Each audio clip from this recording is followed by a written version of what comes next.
next month will be the 60th anniversary of the airing of what is probably or arguably the most influential political ad of all time. It was called Daisy.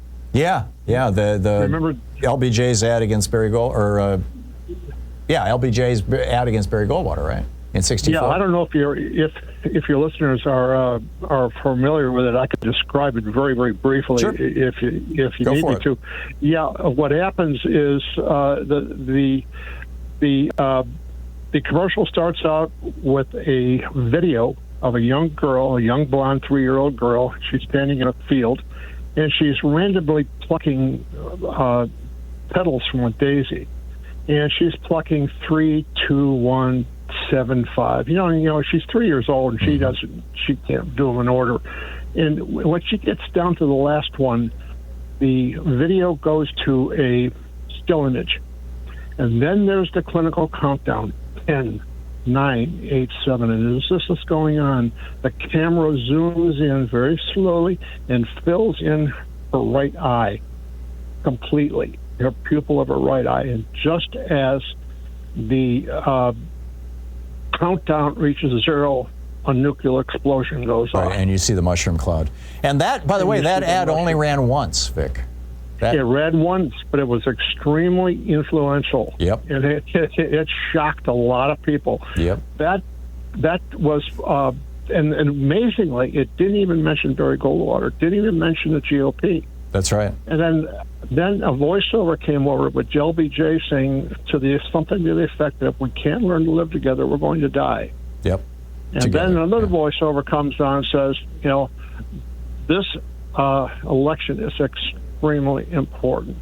Yeah. You've got to remember, we just had gone through the Cuban Missile Crisis and everything else, and Barry Goldwater was talking, you know, off the cuff about lobbing nuclear bombs into Vietnam and everything else. Yeah, he was. My recollection is that was a black and white ad.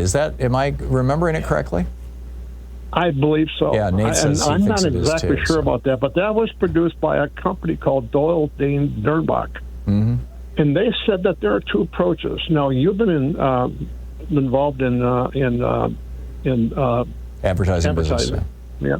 I worked for the J. Waller Thompson for 40 years, so I've got a pretty good background in marketing and advertising. And there are two approaches you can take.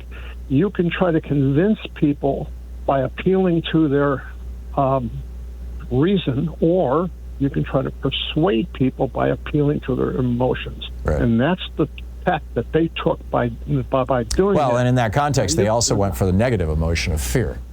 And that's the moving away from pain thing that is so powerful over the short term. And that ad ran, as I recall, fairly close to the election, didn't it? Wasn't it like in September, October? It was in September. That's why I said next month will be 60 years. Yep. But now you mentioned the Pleasure Plane principle. Now you look at Project 2025. I mean, look at the fodder you have. Yeah.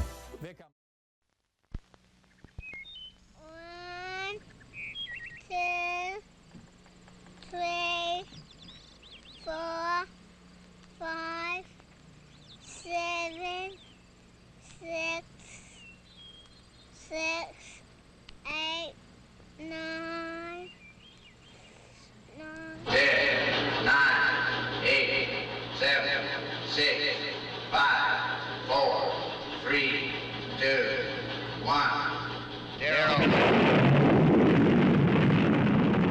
These are the stakes. To make a world in which all of God's children can live, or to go into the dark. We must either love each other or we must die. Vote for President Johnson on November 3rd. The stakes are too high for you to stay home.